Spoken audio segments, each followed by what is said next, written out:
right, nice job. Good set. Let's do some social kick. This is episode 1 of the podcast right now. I'm here with John. I'm Justin. I'm here with Luke to my right and Brian to my far right here. We're just going to give ourselves an introduction here, talk a little about ourselves and maybe our swimming background and maybe a quick fun fact, all right? Maybe, John, you can start.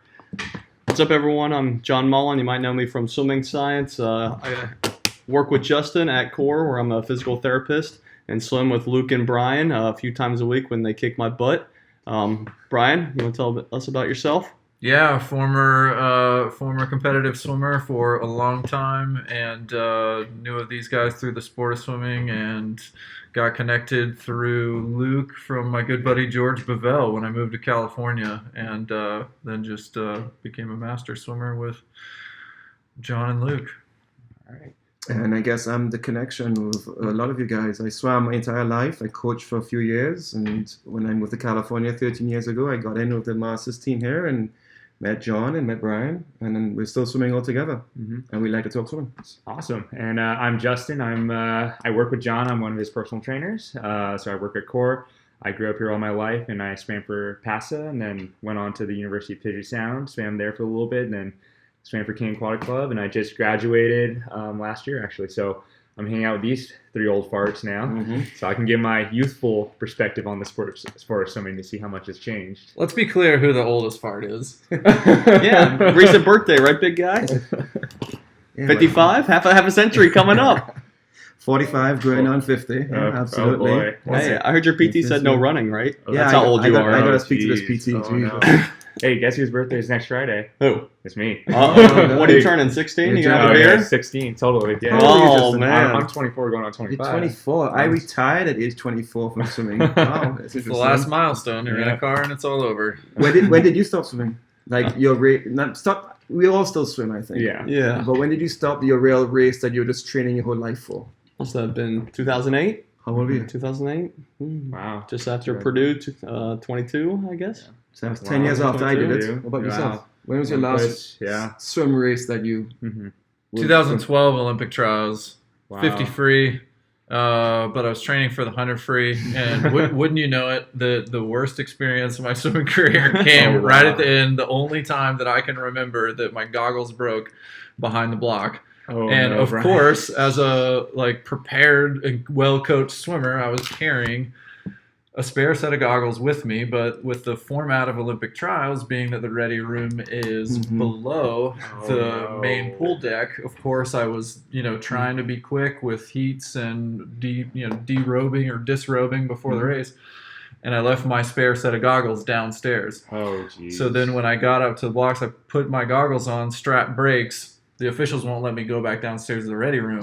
So I look up to my team. Fortunately, my team's in the stands, and they toss me a set of goggles. But Whose goggles you wore? if you've ever borrowed goggles from anybody, you never know how tight they're they not are. going to fit, Yeah. especially Swedes with the nose bridge. It's like all different. It's all different sizes. To be honest, I borrowed a set of goggles from Michael Lawrence, actually, or Micah Summerall. And they were just so loose, and as soon as I put them on, I went, "There's no way these things are And staying your on my adrenaline face." is peaking already. All your energy is Oh going. yeah, of course, and all man. the people in the stands are reacting, feeling bad for me, of course. But I knew as soon as I put them on that dive in the water, they're coming off. Yeah. And sure enough, they And did. that was And your last race. I was just praying that I hit the wall when I turned, Oh, and jeez. not the ideal way to end it, but hey, Yeah. what are you gonna do? I mean, at least, Luke, you can or Brian, sorry, you can walk away smiling at the end of the day, right, with your career, right? I walked away crying. Oh, Well, he had the tear bucket in his hand walking behind the deck here. Yeah. So, John, really quickly, what's the purpose of this podcast? Why do we want to make this podcast? Yeah, the thought behind it is, geez, we all love swimming. We all been involved in the sport for a while. Justin maybe just a few years, and Luke probably a couple hundred decades. But we already have a lot of these conversations, behind the block or in the lane. And we thought, hey, I think some other people would like to hear our thoughts and chime in with this. And that's our goal here, to talk about some current events, our views on different topics, and just have a good time with the sport of swimming that we love. Yeah. Luke, any opinions on that? No, absolutely. I mean, I said my last race was 21 years ago, and I retired from swimming, but I don't think I ever retired from swimming. I never left the sport. I still follow it. I read it. And then I got back in the water 12 years ago, and I only hang out with very close to swimmers. And I think there's a huge number of people like me who are in their 40s who still do that and are as passionate as ever. And I would love to spread the word and meet some of you. Definitely. Brian? You never know when you walk away from the sport if there's a lot of people that I swam with, and I think a lot of people experience that they have this hatred for the sport. There's sort of a growing resentment for if it didn't turn out the way that you wanted it to turn out, and you don't really know what you're going to feel like until you're done with the sport, and so I didn't know, and it hasn't been that for me at all. And walking away from swimming, I didn't really walk away. I still love swimming. I swim a couple times a week. I don't put myself through the grind like I did in swimming before. But and so I'm thankful for that, because I still like being engaged in the sport, even if I'm not fully immersed in it all the time. So I certainly hope that people that go into that mindset when they walk away from the sport, I hope that they're able to find it again, because there's obviously a reason that they loved it for a long time. Yeah. And for me, being so freshly retired, about a year now, I'm still swimming here and there, about 4 to 6 times a week. Here and there. Here and there. 4 to 6 times a week. But I tell you, he's in age group mode still. I swear. I'm splashing around. Don't worry, I'm splashing around. 6,000 to 8,000 meters. No, maybe 10. Maybe 2,000 meters on a good day. But for me, I like to actually watch a lot of the national age group stuff that's going on, or the age group stuff going on. I think to me that's a little bit more exciting than the pros. Not taking things away from the pros, but I think it's so exciting just to see how the newer generations come up. I think with the new training, new types of dry land, I think people are being super creative with that. So I think that's why I wanted to jump on this podcast. So it was interesting hearing about all you guys retiring, and I always wondered why you all retired, and did you know you were retiring? Did you know that was your last race when you swam it, and what was the reason for you retiring? And I think the reasons have changed from when I did it to when it's happening now, and the time people are doing it. So I mean, why did you know it was your last race when you raced that thing, and why did you do it? Yeah. You're 22 years old. That's prime. Yeah, I definitely knew it was my last race. I got into the doctoral program at SC for physical therapy, so I knew I was ready to kind of take that next step. And like you said, it just wasn't common for people at the time as much to continue swimming or realizing, hey, I could still be at school full-time or even have a full-time job and still train 5 days a week and be a highly competitive athlete. I also thought, it was in my head that, oh, man, I've been going through this grind for years. I'm ready to be done. And Big Tens was my last meet at Purdue, and I went all best times, dropped a ton of time, had a great meet, and just really ended on a high note. I guess the one debate I could have had was to maybe continue and try to get my trials cuts to go for that Olympic trials coming up in 2008. But like I said, I had my next step already kind of lined up. Right, I thought I put everything into it that last year at Purdue. Had all best times and no regrets. No regrets. No regrets that you couldn't swim and study. It's one I think you'll always look back and be like, man, I kind of wonder if I could have, because like I said, I went 20.0 in the 50 free yards. I was like, man, I wonder if I could have gotten that long course trials cut. Right. So that's definitely something that I always go back to. But like I said, when I look back and hear how other people ended, my swimming career was great. Ended up going best times. Couldn't have asked for any other thing there. And Luke, for you, you didn't get to talk about your swimming experience that much. What was your last race? My last race was actually very disappointing. It was by accident. It was Canadian Winter Nationals in Winnipeg in the winter. And I was sick, and I saw my race. I didn't know it was my last race at the time. But it was one of my best races in terms of the memory, because it was the only time I ever raced with my brother, because my brother was a swimmer as well, and he swam the 200, 400 mile, and I swam the 50 and the 100. And we never raced against each other, and we happened to be in the lanes next to each other. So just to look up on his scoreboard and see Paddington and Paddington. That is so cool. And it's the first time he ever beat me as well in a race. He's 3 years younger than me. But so I had a disappointing race. It was my last race. It was Winter Nationals, a good place to be. Yeah. But I saw him against my brother in the last race, and so it was really fitting. And I happened to retire because I had to start working. And I started coaching, and I coached the team. Yeah. My plan was to keep racing, but I had to work. Yeah. As back then, you had to work to keep swimming. I was 24 years old. Yeah. So it was nice. How about you, Brian? You kind of talked about your last race. Yeah. Did you know that was going to be your last race, or I guess the goal was to make the team, and that didn't happen, unfortunately? I guess it depends. Depended how it went. Yeah. I certainly had high hopes for the season, and I had trained as well as I had ever trained, and was definitely stronger than I had ever been in my career. So there was a lot of positives going in, and if it went well, then that could have been a different story. It's funny. So Luke and I met through George Bevell, and one of the things that George and I talked about that year in 2012 was that I was going to grad school after trials that summer, and I was planning to do that regardless. So for me, it was a bit of a safety net. And I got this perspective from him, and I was a little, let's say, when you're competing a lot of times as a postgraduate swimmer, there's sort of this uncertainty with every season. Right. It's kind of rare that you're evaluating on a multi-year level how long you're going to go in the sport. Cheers, everybody. It's good to get that on audio. So we had a little bit of technical difficulties and gave us time to get a quick cold one. So cheers, guys. There you go. Finally, you guys are catching up a little. This is the kind of podcast I dreamed of. Oh, yeah. Yeah. Beers all around. John, what do you have in your cup there? Oh, we're having some. I wish I could pronounce something in my life. Stronach, a single malt Scotch whiskey. Oh, geez. Going Shots? Going there. You know, So, we're a couple. SB19. We're a couple. There you go. So Brian, Long before, pass. John's rocking his Purdue airbrush T-shirt. I know. So anyway, Brian, before we had some technical difficulties and gave us a little beer break, talk to us about how you knew it was the end, and I think you were talking about George Bevell, I believe, right? Yeah. So how I knew it was my last race in swimming. So I did plan for that a safety net after swimming, which I didn't think of it that way, but I knew that I was ready to start doing some other things. So I was pursuing going to grad school.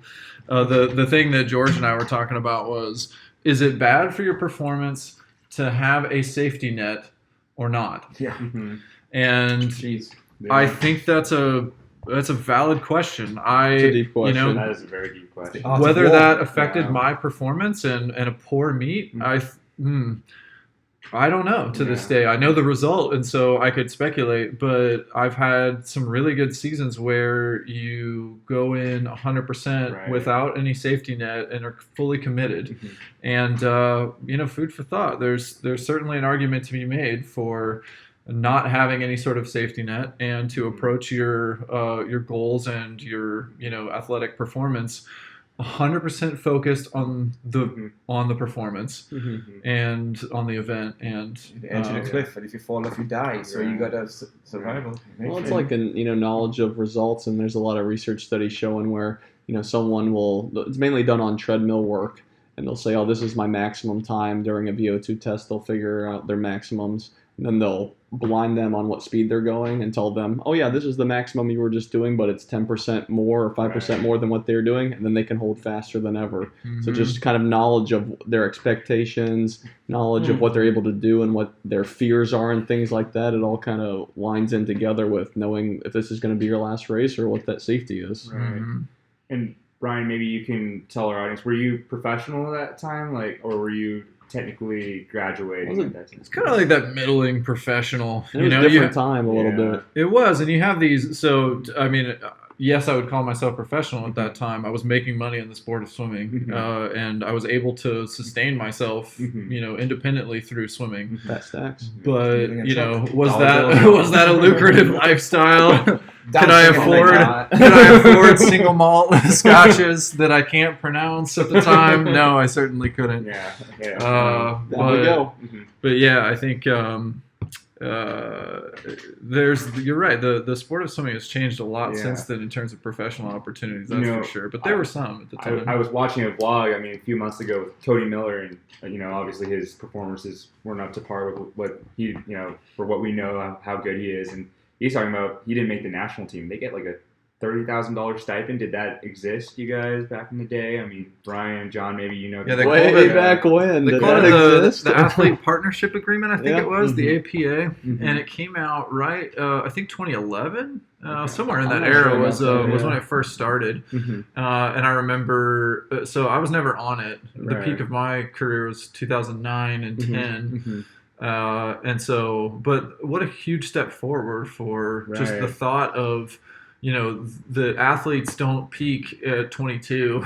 Yeah. And so maybe there's an opportunity to do something to prolong the careers of some of these people. Right, And that's what I mean when we look at research studies on especially peak power performances. I mean, it's for males, it's in the low 30s, and it's funny that the sport of swimming, and we were kind of getting into it in our intros about how a lot of swimmers, you're looking forward to the end. It's certainly a sport of misery loves company. Every practice you're trying to, you complain with your comrades at the wall, and that's what we're all used to. But these opportunities, like giving some sort of stipend, and I know the national team gets some form of health insurance as well. All these things have been big steps, and it hasn't even been that long. I mean, what's it been? The last 8 years, these things have been instituted, and there's still a long way to go to really see the full potential of not only the elite athletes, but also these ones that are kind of around where Brian was or even lower than Brian, where it's, hey, maybe they need to hit age 25, age 26, age 30 to peak, because we all follow a lot of different sports, and we know not everyone in the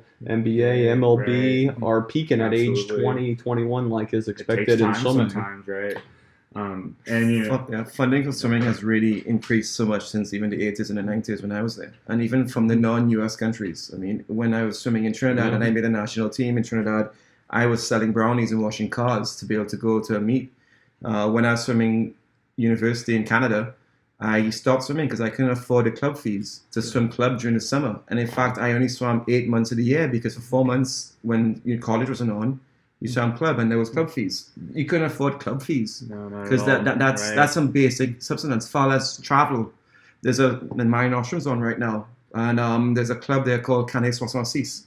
And in the French swimming league, they would fly swimmers to swim in France for them, and all of us jumped onto that opportunity because they'll fly you across. I didn't do it. My brother did it. Fly you across to France. You can train. All you have to do is swim for them and score points because they got money from the French government.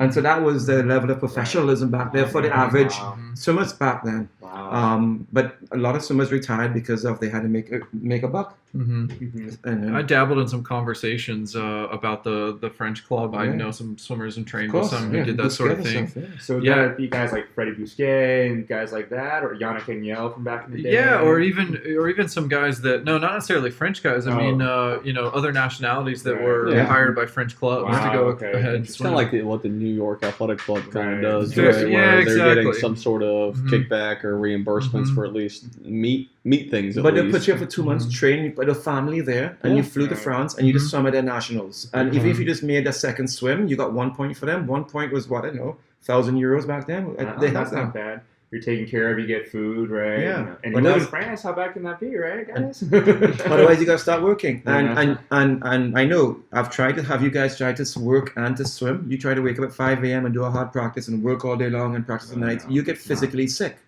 and drawn out. So that's... Absolutely.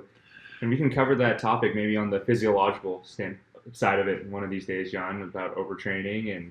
Yeah, definitely. I mean, sleep and recovery and overtraining, that's something that we're learning more and more about. And sleep is still I wrote a big, 8-part series for Swimming World way back when about how, like we kind of talked about, misery loves company, 5 a.m. practices. It's just the accepted norm for any, serious swimmer. But is the sleep deprivation really necessary? And is it really enhancing swimmers when it's forcing them to have decreased testosterone, decreased growth hormone, have psychological mood changes and things like that? Or could they somehow rearrange the practice times to further enhance them? I mean, so what do you think about the Olympics and the changes for NBC to accommodate being in prime time? So changing the time of competition and doing it again for Tokyo 2020. Yeah, they're switching it with the finals in the morning. I think that's what Brian's alluding to, where finals in the morning and prelims is at night. Well, even Rio, the finals starting at 9 or 10 Yeah, I think they start at different times, if I remember. Right, so that's a huge change for swimmers and athletes and what their training schedules typically like. Definitely, yeah. So I was part of a research study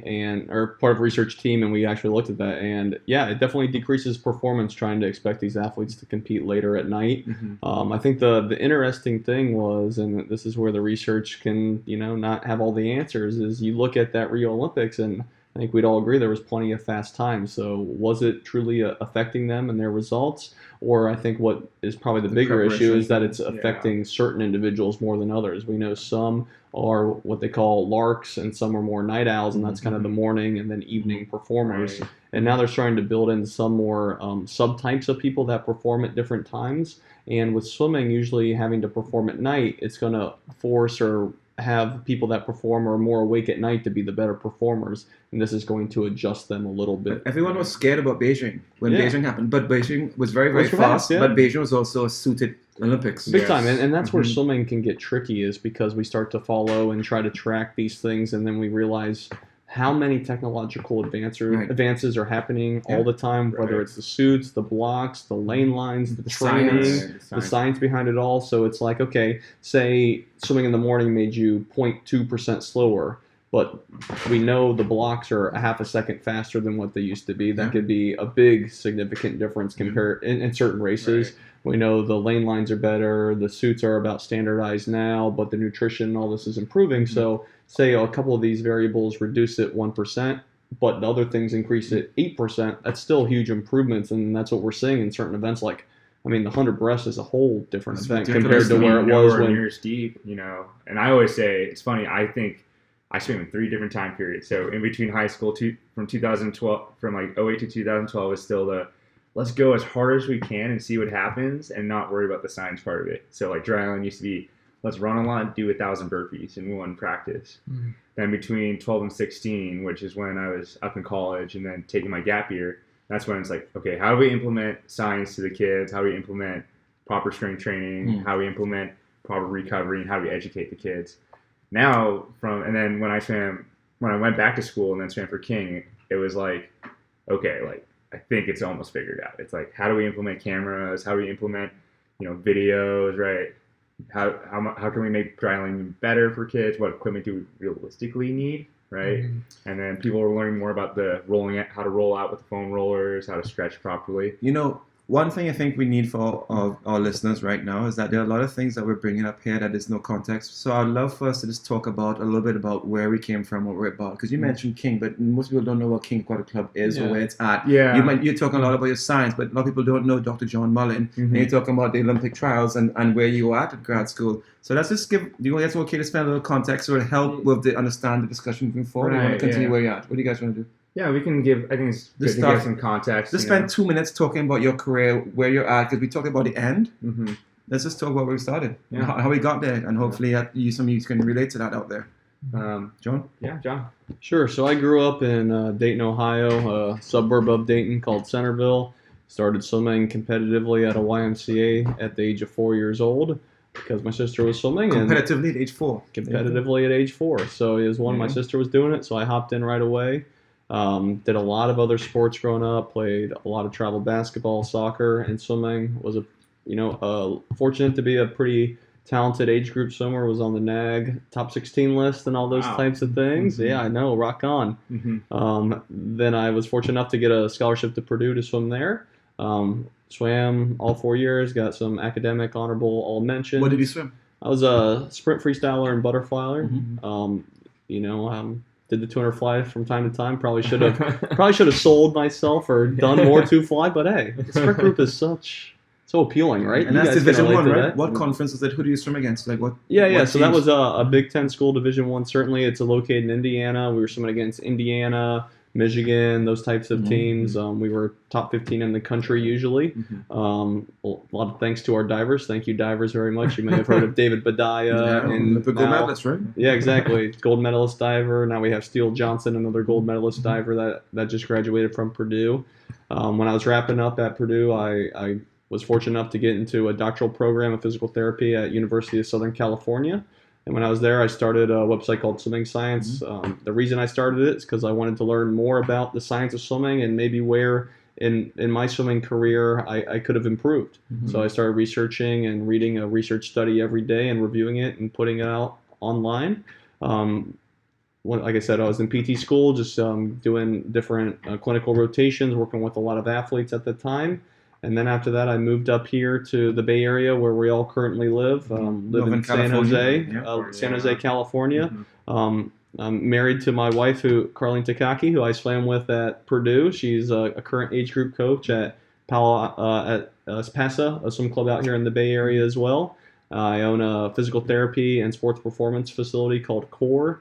And I've been fortunate enough to work with about 12 Olympic athletes now, all swimmers. Sun Young, Femke Hemschreck. Who else do we have here? George Bovell. I've worked with him a little bit. Leah Neal. Right? Leah Neal. Who's the other Stanford swimmer? Felicia Lee, Maya Dorado. Yeah. So just a handful. In what capacity were you working with them? Yeah, so it really was a variable capacity ranging from just some rehabilitation sessions to some sports performance sessions, or where with Sun Young, I was with him for about 2.5 months leading up to the 2017 World Championships in Budapest, where I was his head strength coach and on his rehab staff working with him. And kind of along the lines, I've done some swimming research on, like we were talking about, how sleep deprivation and how sleep affects performance, as well as shoulder rehabilitation and injury predictors of shoulder pain in swimmers. You're a published author? Yeah, published author. Was the head editor of a swimming science book. It's out right now on Amazon. Yep, out on Amazon. Go get it. It's a good book. Lots of good pictures. There you go. It's very infographic oriented to help everyone out at any level. And I believe it goes over strength training too in the book, right? Yeah, we go over strength. We try to hit everything from biomechanics, physiology, strength training, and all those types of things. But pretty much my day-to-day now is running CORE, which we are, I'd say, the premier swimming rehab facility in the U.S. We work with a lot of swimmers there for rehab and strength training, building that up, as well as just trying to continue to be involved in the swimming community, get myself to a few swimming practices a week. You were involved with Santa Clara a little bit as well? Yep. I was a head strength coach at Santa Clara Swim Club right after I graduated from PT school. Just to continue to work with the sport and to continue to kind of build up my own practice at that time. And who do you treat at your practice? Age group swimmers? Yeah, everyone. Age group, master swimmers. We see some college swimmers down from Stanford some really from time famous to time. people from Trinidad. Oh, yeah, some really famous Trinidadian swimmers that a little bit, I don't know, that are maybe reaching a half a century here pretty soon with their birthday. You got to keep that leg going. But that's what I've been keeping up to and kind of my life story. So, awesome. Brian, you want to tell us a little bit about kind of where you started your swimming career and where you're at now? Also started at 4 years old. Cheers to that, my man. That's right. Oh, everyone's getting in here now? Why not? You went 16 seconds for 25 freestyle at at the age of 6. Age 6. Luke is just a little heads up. Luke is like the historian of the group, by the way, and I think he'll kind of explain that a little bit. Well, when you're half a century, you have a lot of history under your belt. Yeah, so whoop them tomorrow. Two older sisters were swimming on the neighborhood team, and then that was also the gateway for me to get into club swimming as well. What was it, club team? Club team was Stingray Swimming. Is kind of the third place in Georgia typically in terms of the size of the club and following. So most people know Swim Atlanta and Dynamo, and I was so like the gold medal kind of standard club at that time. Really strong club and a great environment. I was a swimmer, stayed with the same club for my whole career. Even represented them throughout my college career and professional career. Just had a great connection to them. And then I went to swim at Auburn. I was regionally relevant as a high school swimmer, but state champion in the state of Georgia. But I'd say, for example, I tried to get a recruiting trip to some of schools in the West, and just couldn't quite get a hit there. So got the good fortune to swim at Auburn, be offered a book scholarship to swim there. So started. Was this with David Marsh? Or? It was, yeah. David Marsh, Dave Durden was my coach my first 2 years there, and have huge respect for both of those men. They taught me a ton, and so I swam. There for 4 years, and frankly, I was the kind of athlete that just progressed, steadily over the course of my, frankly, from the time I started college to, beyond my professional career. Was Durden your main coach there, or who was the sprint coach? For the first 2 years, Durden, and then my second and third year, Aaron Charla, and then summer between my junior and senior years when Brett Hawk showed up. Wow, so you got some legendary coaches underneath your belt. Talk about the swimmers. I mean, Auburn was tearing up the NCAA scene back then. I mean, some of the world-class swimmers you guys might know of were Cesar and Fred. Well, Cesar wasn't there yet. Cesar Cielo did, he and I trained together, daily.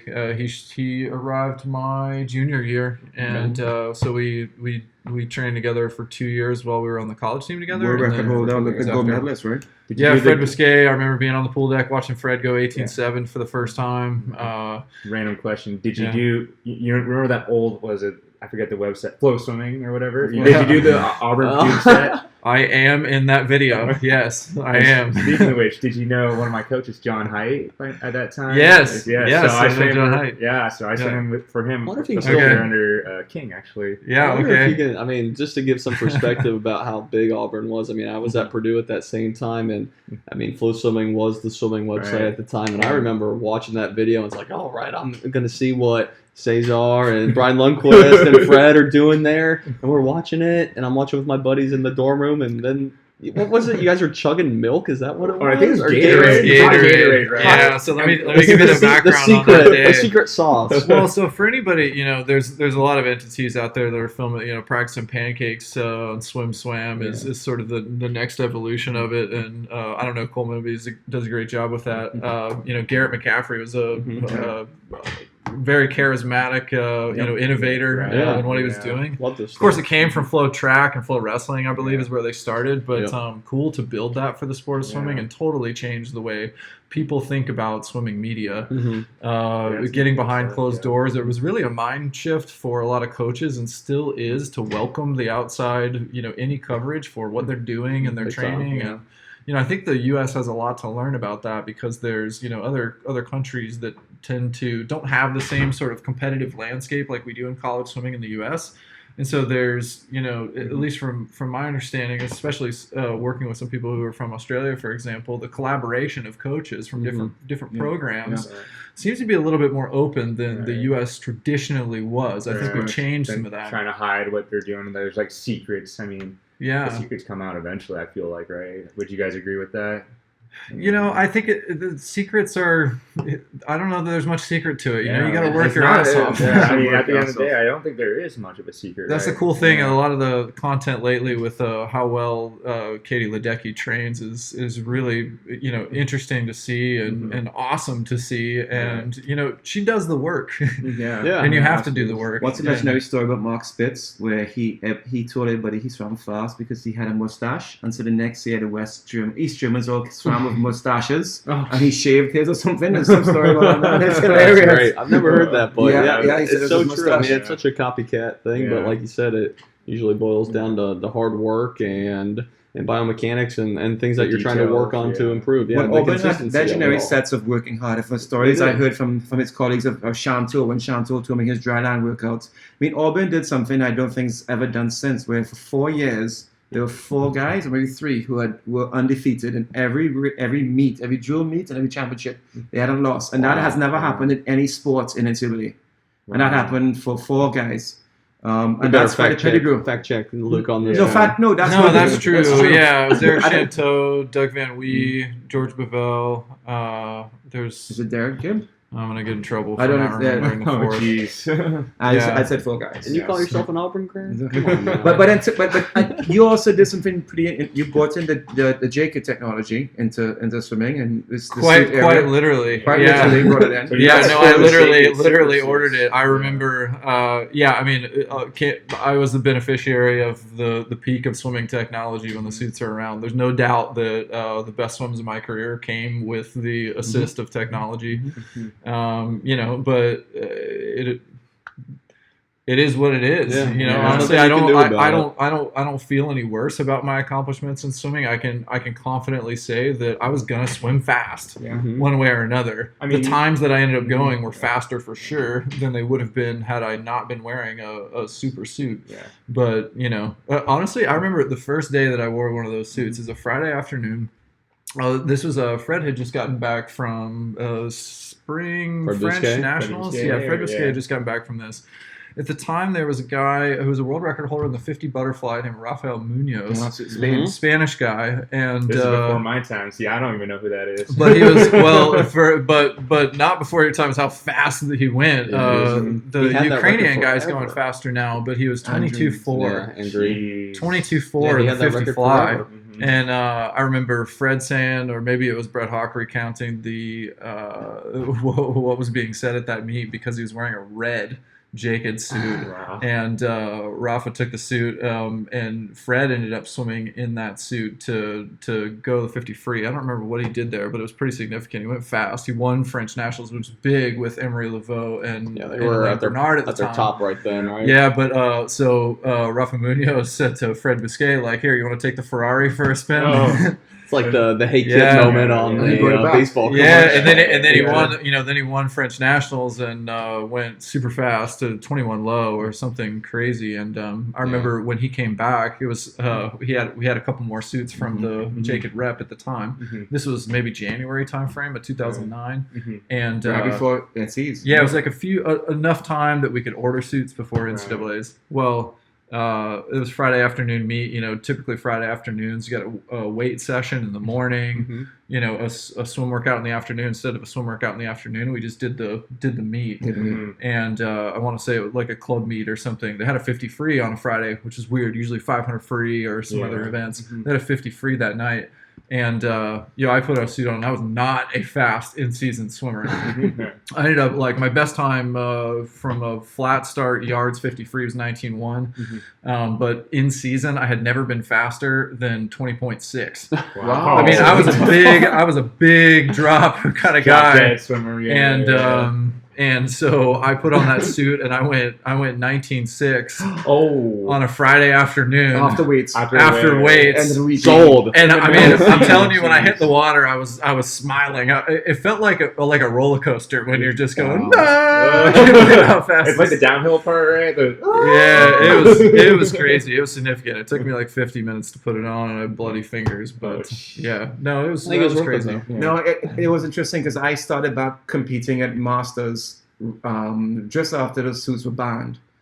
But Masters got to swim in those suits for another couple of years Wow. after it. They so, did. So my comeback meet was at Masters Nationals in 09 perhaps, and then Mhm. 10. I got to wear that suit. Mhm. And What did you wear? I wore a What was it? The suit. There was the laser. That A was Blue basically 70. The Blue 70. I wore Blue Jerry 70. Arena, right? Those were the And four big that's all I could have suits. afforded Mhm. at the time. But I swam times comparable to when I was in college. Mhm. It was ridiculous. And I was only swimming once a day. Yeah, but by this point, It you was had man insane. strength. I had man strength. It's true. Oh, by According to John maturity. with his I- research. No, I had basically. maturity There you of go, it, and I was exactly. training. John, what's the physiological take on man strength? At what age does man strength kick in? Man strength is a very, detailed and scientific word and topic, so I think we need to just clarify that. But, like I was saying earlier, I think what research is showing is around age 32, 33 is when men peak in strength. I can look up that exact number for you guys, but that's where Man, I usually know they all peak in you know. strength. So back to your man strength and your master's career. Yeah, I was 35 years old and I was strong. But you know what? I talk about that too because I was told I started swimming well in the 200 and 400 as opposed to my 50 because I wasn't lifting or anything. And I didn't feel strong, but I felt fitter. And I also was training smarter as well. Yeah. I think At 35 the years old. tough thing to remember, and because it's funny because even though peak strength or peak power maxes out at that age, usually endurance is older. And when you look at Yeah. ultra endurance athletes and things The like that, runners, yeah. they're usually in their 40s, and so. But in swimming, the distance swimmers, how old are they usually? The peak distance swimmers. Still mid 20s. Mid-twenties. Yeah, Yeah, or hasn't changed earlier, much. right? They're usually on the earlier scale. All the world records are Versus set in we the have early like 20s. Dara Torres and some of these older swimmers that, Yeah. and then Tony, Anthony Irvin, yeah. that have done great things at older ages. So I think the interesting thing about swimming is how biomechanically driven it is, and how we're usually not at our max power, even in a 50 free. It's not like you're doing a two rep max on a 50 free. You're still taking how many strokes you take in a 50 long course, Brian? I don't even remember Yeah. now. 20, 30 or something like Yeah. that, right? I was going to say high 20s. Yeah, so Yeah. he's hitting in that range. That's still 20 repetitions, so it's still more of a strength endurance phase than even a complete maximal I power. underestimated the amount of technique that's involved in the 50 free, even though I huge. swam the 50 free, but I didn't realize Yeah. it until I started. George Belleville is a close friend of mine, and he's a world-class 50 freestyler. And the working of George and seeing the precision that he worked at down to the degree of his right elbow elevation as recovery, how he can adjust the angles, the degree of that. I totally underestimated that when I was training 50 free. And I think that's what helped me become a better swimmer at age 35 with that knowledge. And I wish I had that science in my 20s, in my early 20s, in that environment.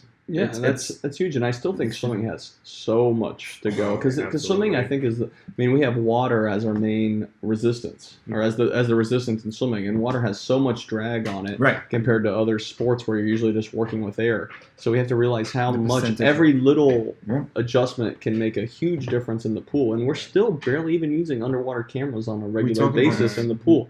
There should be underwater cameras and even sensors on the body that are helping correct us in the water to be able to cue you to know when you are doing things correctly, to encourage you to have those right mechanics.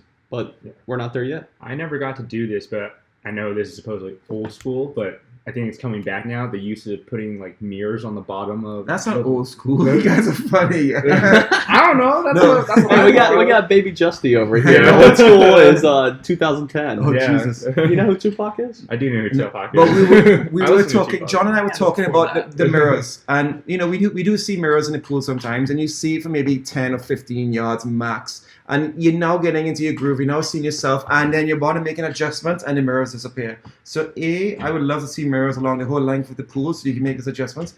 And or B, when you're getting video feedback, have that video feedback be instantaneous. So that's the huge thing. And that's where swimming really is lacking, is that we do not have a good way of instantaneous feedback. Right. And the best way we have right now are the auditory systems. But even that, I mean, if someone says something to you in the auditory fashion, how many people can pick that up? No. It's like, rotate 10 degrees more to your right. And that's when you're the elite of the elite. And then you're swimming, and you still have no idea if you're doing it, really. Is that it? And how many of us have had coaches tell us something, and you do it, and then you go, how did that look? And I go, the same thing. Yeah. No difference, right? Yeah, you don't know. It's hard to tell it personally, and it's even hard for the coach to tell. Right. They really have to be an expert coach to be able to say, oh yeah, that is more efficient. You are creating more force and reducing more drag in this. And a lot of coaches that have been around in the deck, it's amazing how coaches do become experts on picking things up without, really knowing what's really happening. They just have been able to trial and error it and see thousands of case studies to be able to pick it up along the way. I did feel we were far in 1995, Gennady Turetsky's swim science. Fact, I was 1 year old. You're 1 year old. So those who don't know, Turetsky. Oh my God. So I was 21 years old. So Turetsky he's known for coaching Alexander Popov, and then later on, that caveat. Later on, Michael Klim and etc. Yeah. So Turetsky, legendary. So Turetsky, this is in '95. This is when it was Popov and Gary Hall rivalry big time, right? Before '96 games. And the doctor who worked with the camp came across to McGill University, where I swam college, and he wanted to spend 2 weeks experimenting on athletes, on swimmers. And he liked the McGill School of Medical Science, and he set up all of this, at the time, super high-end technology to film us underwater with a moving camera that went along the length of the water, and then put it in a video VHS recorder and play it back first and give us feedback. But that was super cutting edge back, and that came from Popov's swim science doctor in '95. The technology really hasn't evolved too much more from then since. I don't see that, and that's 24 years ago. Yeah, I mean, there's systems where, like Dr. G, he works. He's a USA Swimming consultant, or he works with USA Swimming. What about Russell Marks, right? He's Russell Mark, he's doing biomechanical for video work. feedback. It's quick and fast. And then you have Dr. Rod Haverlick in Florida, where they are doing things, but most of it still is video. Watch it later, and then go back. I mean, I was in Australia for over a month during the Sun Yang year. Yeah, working with what coach you working with? Dennis Carterell, and with him, and Dennis, for those that don't know, he was, you might know more about him. He was Hackett's coach. He's coached tons of Australian Olympians, and, legend. They're, exactly. Perkins, didn't he coach Perkins? He was involved with Perkins, I think, at the tail end with him. Kieran Perkins. So was he in Thorpe's coach? Was he in Thorpe's coach? Oh, I met him when I was down there. I can't remember. The famous Torpedo? I can't remember his name. Of course, I read the book. Sorry about it, guys, but yeah, we'll get that in the notes and to you. But nonetheless, none of those coaches are even coaching Australians. They're not coaching the Australian teams, and they feel like they've been a little bit forced out, and that they're becoming more of a centralized science Well, they were one of the innovators. The AIS, when they came together, they were one of the first bodies that put science behind their sporting events because they're getting ready for Sydney, and Sydney saw massive results. Kathy Freeman and all these people. Yeah, but I definitely think even as a scientist, there is a fine line of too much science, Right. and applying the science correctly, because we all realize how. I think we all swam. We know how involved the coach is and how integral the coach is in your faith and your confidence in what you're doing.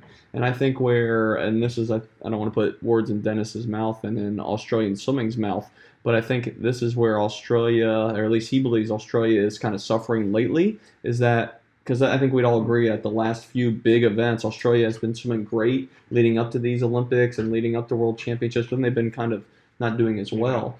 And the kind of the chirping and talking around Australia is that these sports scientists are getting too involved and they're taking it away from the coaches. So you're having sports scientists trying to teach you and motivate you when they aren't with you on the battlegrounds every day in practice. They might not know what to say or how to get this 18-year-old all-star to that next level. You might just say, well, this is what this research study says. We need to take more of a prospective view of what you need to be doing versus, hey, remember 3 years ago or 2 years ago when I told you were going to be here and you made this set and you did this time, you have it in you, go do it. I want to use that as a segue to what was like for me in my age group career, because I came from Trinidad. I'm born and raised in Trinidad and Tobago. It's an island in the Caribbean, and we had no facilities. There were 4 pools in the whole country. We were lucky if our pool water was clear, or we did not have lane lines. There were ropes. There was no swimming science. We had no weights. We swam once a day, but we swam fast because at the end of the day, what did you say earlier today? It comes down to how hard you work. And we had a coach who was very much in touch with us and what we're about and pushed us. And he had the science and the motivator. And he knew how to work us, how to push us. He knew how to be relaxed on deck, how to channel energy. He just knew it. And so, like you guys, I was a competitor swimmer at age 4 and 5. Still had that trophy, a 6-year-old trophy. And moved my ways up the ranks in Trinidad swimming. One of the top 3 in my age group always. Eventually that meant national teams, and national teams in Trinidad meant traveling the islands or going to Central America and swimming those games. And I really enjoyed that, but it was still, I always looked to the US and the UK and Australia as, oh my God, like, could you imagine seeing? Was and Canada then good at that time? Canada was very, very good. In 1988, we had what are you talking about? So in 1984, we had Alex Bowman and Victor. All right, Crickets. I'm not. So you're making John's point. So we had 2 Olympic gold medalists. Did you think Canada was good? In 1984, big time. In 1988, we had Mark Tewksbury. We mean because I'm also swam in Canada for a long time. Mark Tewksbury. I've heard that name. Right? Yeah. So these are definitely names, but yeah, continue. So what motivated me in swimming, who I looked up to, were Anthony Nesty. So Anthony Nesty, born in Trinidad, swam in Suriname. Current Florida head coach. Current Florida head coach. He came down and he showed his gold medal to me, and I was 14 years old, and that's what motivated me, got me going. So that was the exposure I had for the high level swimming. I wasn't around that. I didn't see these guys at meets. Then go to Canada. I was a walk-on at McGill University. Went there for academics and looked up the local swim team. And there was a swim team there. I walked on, and I could not qualify for the conference standards to swim the conference meets that year. I remember that. Wow. 3 years later, swam at the national championships. Won nationals in a relay and Canadian nationals, that is. And I had some of the best years of my career. I would say that a big thing for us was to make the Olympics. Right? And we all try to. Yeah. And in Trinidad, it's a lot easier than you guys because we can qualify for the B standards. How close were you to making the Olympics? I think the qualifying time was 24.1. I went 24.5 in 53. So you're fairly close. So I was fairly close, but and that was 96, and I should have gone again in 2000, and I retired in 98 because of work. But that was my career, and I stopped for 10 years to coach, and I coached. I got lucky to coach some swimmers who made Olympic Games in 2004 from Trinidad. I was lucky to coach master swimmers and a lot of age group swimmers, and I learned a lot in coaching that helped me as a person and helped me as a swimmer. And then in 2008, I stopped coaching when I came to California, started back swimming again, and I swam masters. And we swam masters for a couple of years down in Florida, and I became a decent master swimmer and kept on swimming. And here we are today. What brought you out here to the Bay Area? John, no. No, I came out here because my wife wanted to do her master's degree in counseling psychology in a town called San Jose. And all I knew about California at the time was Baywatch and 90210. Oh, That's all I knew when I moved to California. Isn't that Southern California? Exactly. So I assumed that's what it was. So we came here in 06 and I started swimming. With Team One of my earliest celebrity sightings was the Hoff at the '96 Olympics. There we go. Right. I went to a USA basketball game, and sure enough, walking around the concourse at the Georgia Dome in Atlanta was David Hasselhoff with two arms around two blondes. Oh, That you my couldn't God. recognize from the show, but it was just perfect. Classic David. You know they were Hasselhoff. German, right? But Huge on honestly, Germany. coming to California, I was immediately jumping onto the A because I'm a filmmaker and California film. But coming to Northern California, which was the mecca of swimming in my mind when I was Santa Clara swimming, and then at the time was Stanford, and Stanford was Cold in the really hot in water. NCAA's at the time. With Cal. Summer Sanders and colleague of mine at the time, Siobhan Cropper. This was the place to be, and I wanted to be around that, and because we didn't get that opportunity in Trinidad growing up, we didn't get the opportunity even in Canada to see world class swimmers. In Canada, we had them once in a while. Curtis Maiden, Marianne Limpert, Joanne Millar, those were medalists for Canada back in the 90s. But we didn't have that. We only had that when we went down to the Grand Prix meets. But the opportunity to swim in California, and for you as age grouper to be able to be in the same race as an Olympian is fantastic. I never forget swimming in the same race as Gustavo Borges and Fernando Scherer. It was prelims at 100 free at the Charlotte Delta Swim. They were 10 seconds faster than me probably. But this would be around these guys and race them, follow a train of them. It just made me realize that you don't. I don't know. Yeah. That is Don't give up the interesting. opportunity. Yeah, and I would love to hear Justin's perspective about Yes. how it was because for those who don't know, like you said, Justin's only one of us that grew up in the Bay Area here, Yes. Yeah. and you go to these CBA plus meets as they Yeah. call these low level meets. I remember seeing BJ Johnson, Yeah, a so- former Stanford swimmer, go Absolutely. like a 213, 200 breast at just at this Yeah. whatever meet. 200, Absolutely. that's long course So, by the way. How does it affect you as a swimmer? It's So, amazing. I had the luxury. BJ was actually my teammate. Oh. So I looked up to BJ, actually. Oh. So, I got people like Carly Bispo. Yes. She's a Texas swimmer. Mhm. For those who don't know, she made the world champ team in 2013, I believe. And then Eugene Godso. I wasn't as close with Eugene. I was probably closer to BJ. So they were and colleagues, teammates of yours. Yeah, so let's just start from the beginning. I actually had a late start with swimming because I was just kind of doing swimming for summer league until maybe sophomore year of high school, and then it's like, Oh, wow. and then it was like I wanted to play basketball, So sophomore Yeah. year of high school, that's when you start to compare to swimming. like year-round competitive swimming. Yeah. So Wow, that's really late. It's really late, right? Because What age is that for those who don't know what sophomore means? about 15 years old. 15, 16 years old. So. So I swam for Palo Alto Stanford Aquatics at the Rink Renata site under Tony. Tony Bates. Tony Bates, for those who one don't of the top, know. senior coaches. And I was not good. And the fact that I made it through Tony was a miracle in itself. I remember when the first morning practice we would do dryland, and granted I was probably like 5'5", barely 100 pounds, and then we had to do the rope. I couldn't climb the rope for my life. But I kind of progressed. I never made CCS or sectionals or anything like that. But I knew I liked CCS is kind of like it's like a lot of the the state meet High compared school to state meets. Yeah. kind of. But now they have a state meet that never existed until maybe Very fast meet, my though. college years. Yeah, but I knew I liked the sport. I knew I wanted to do something with it, and I knew at the time I was interested in exercise science, maybe physical therapy, because I was kind of volunteering at a clinic at the age of 17. So I got the luxury of going to the University of Puget Sound, which had an exercise science major, actually. And it's a Division III team, so I walked on. But, by my sophomore year, I was a little burnt out, not making grades and stuff. So I came back home, swam for Tony again. That's when actually I met John, sort of. I would hear his lectures. He would hire John for lectures.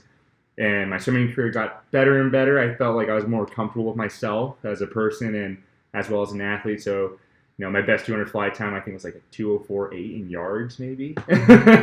But to me, that was like, making like a summer national cut. I remember fist pumping and be like, yes, I did it, That's guys. what's great about swimming is that we all have what's your favorite race ever? Yeah. It's completely different to somebody. Yeah. I felt the same energy doing some race in Trinidad as somebody probably felt winning an Olympic gold medal. It was just a big achievement. That's Yeah. what's nice about it. Absolutely. That is true. It's Luke, what's the best race you ever saw?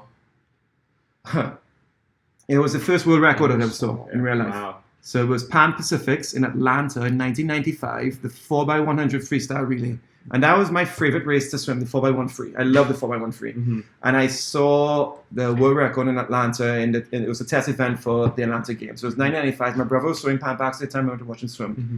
And to see those four guys come out of nowhere and break the world record a year out in the 4x1 free, I mean, that was a great race for me. I saw Kieran Perkins swim amazing, guy who kicked from start to finish. But see the 4x1 free, I think that was unexpected, awesome. and it was beautiful. My first world record. To see a first world record, it's something. Wow. That's insane. I will be rude. What about yourself? Well, I don't remember seeing my first world record, but honestly, the best race I ever saw, I really think was the 2006 NCAA mile.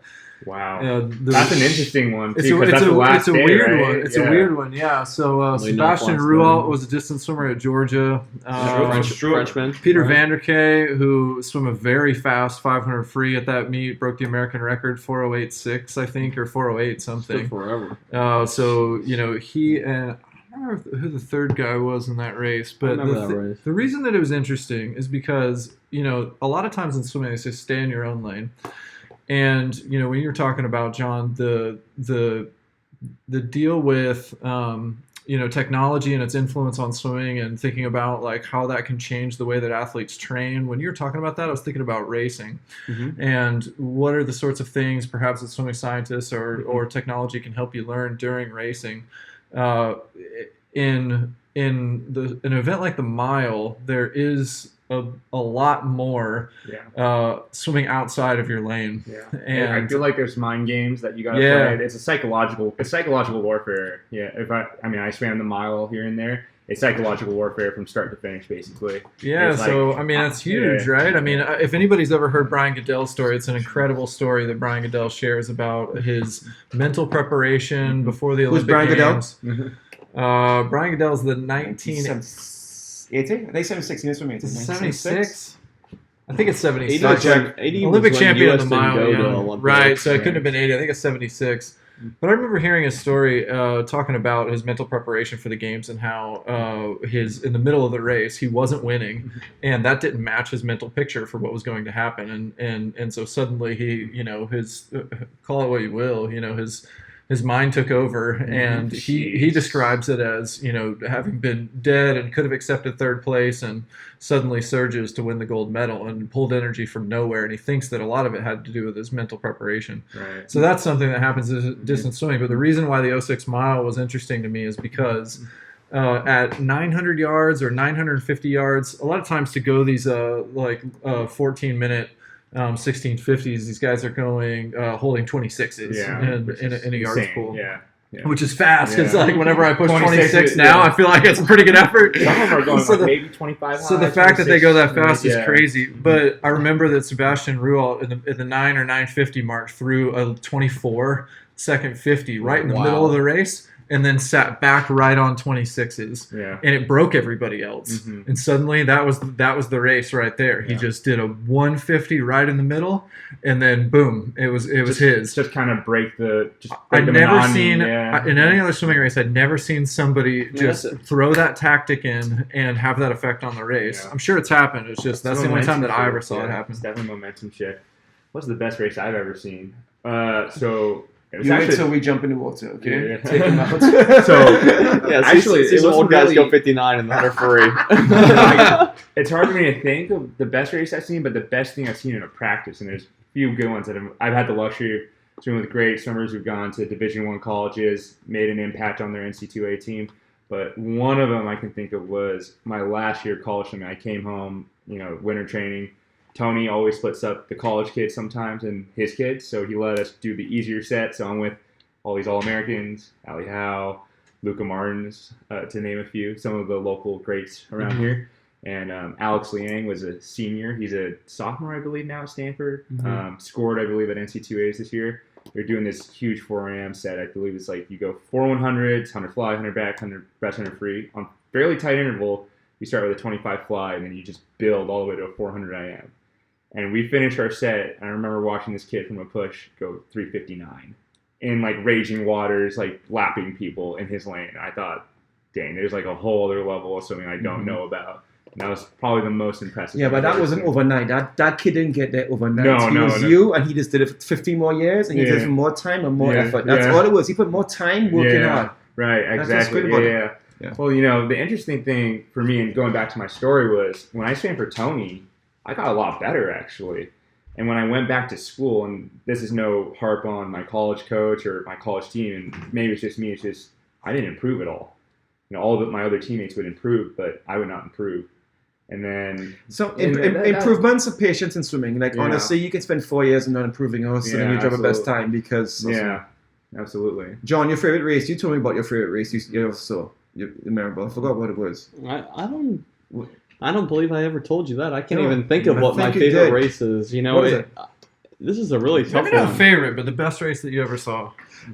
Because God, this is so multifactorial, and like Brian was saying, like a good race, or just impression like upon you. Give me performance, I mean, when I was at World Champs in Budapest, and Caleb was dropping, he went, I think in the same session, like 21-1 in the 50 meter free, then he went 50.1 in the 100-meter fly. Did he go 49 that year? Or maybe he went 49 and I think he just missed both world records, but it was just like, all right, this guy made the transition from the yards NCAA stud, like we all knew he was, to actually transferring it to a long course. I also think he went, now I'm getting all the sessions mixed up, but he went like 47-1, 100-meter free. And I think he just missed the world records. I'll have to look at all these again, but he just missed them all. But it was like, wow, this guy's on the map, long course finally. Maybe not finally, but he's officially on the map, long course on the world scene. And man, we'll see how many Olympic medals he could potentially get because he's got the versatility there. Yeah. Versus when Sun Yang won a best time in the 2 free at that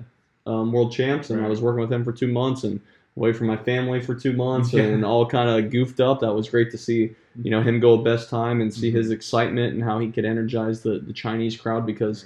For those that don't realize, he is bigger in China than Michael Phelps is in America by 100. He's like an NBA super. He's like LeBron James almost, right? He's the second most recognizable person, I think, in China because he, I think after, what was it, 2008 Beijing?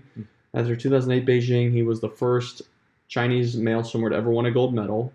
Because women were always the big shit. And then he won and dominated. Then there were, from what I was told, there was a show called Singing with the Stars. When he won Singing with the Stars after the Olympics, which is more or less like America's Got Talent or what are those other shows? American Idol. He won that after the Olympics, and that took him from sports Olympic star to boom, household name, heartthrob. I mean, we have our thoughts about Sun Yang all over the world, but in China, wow, he is like the heartthrob, the good boy, the one that we'd be in. Are you saying you don't think he's sexy? Hey, he's a great swimmer, and there's no doubt about that. But man, best swim is a tough one. I mean, I remember in high school I swam with a family called the Forsters in Dayton, Ohio. Jenny Forster went to go swim at Arizona, and I think when she was 14 at maybe 2000 or 2001 U.S. Open at Minnesota. She won the U.S. Open in the 400 IM. That was a great swim. Wow. Her sister married David Plummer, right? Yep. That was my first girlfriend, Erin Forster. Was married to David Plummer. Shout out David Plummer. Good guy. Yep, there you go. I mean, and another interesting fact about that family, they were I don't know if it's still true, but at the time they were the only family to swim at nationals with all 4 siblings on the medley relay. So it was Forster on a national relay. Wow. So I mean, that, like you said, it's hard to choose the best race you've ever seen. When I started coaching, my perspective changed as well. So I could say when I saw Thorpe win the 400 free in Sydney by like 4 seconds, went 3-4 to set a world record, I bought that swimming poster. That's another example of a magnificent race you saw, right? Yeah. But honestly, what's the best race in terms of another feeling is coaching. When I started coaching and seeing the swimmers I coach qualify for the Olympics, make their best time, make their cuts, I got more joy and emotions out of that than when I swam my best time or I made my national cuts. Big time. I have the best feelings in the world, and I scream my heart out for my teammates or my swimmers who I coach for those 10 years. And that's a wonderful feeling that swimming gets. It's a team sport, guys. Yeah. And so you know that when you tell your teammates on, that's a great race. Yeah, that's true. I do remember asking David Marsh, though. I don't know. It's toward the end of my swimming career, or at least when I was finishing up at Auburn, he was heading out to coach somewhere else, whether or not coaching was enough for him to replace the competitive juices and the competitive, benefits that he got from swimming as an athlete. And I think he said that it was close, but it didn't quite live up to the same type of satisfaction that you get as an athlete. But I agree with you.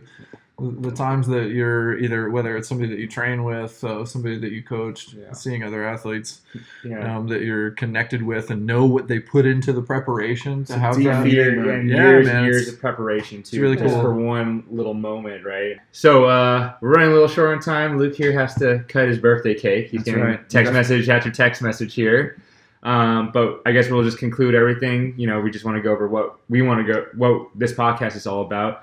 John, maybe where you want to start, or I think our overall goal of this is just to bring people that love swimming together and bring people, whether it's people and guests in the future or listeners that love swimming, want to hear about swimming, and have a wide variety of perspective here. I think, as you may have learned from today, we have people from 4 different backgrounds here, 4 different points in our lives, whether it's our swimming life or professional life or just general life, and that we can bring and discuss how that has impacted our swimming and our thoughts on swimming.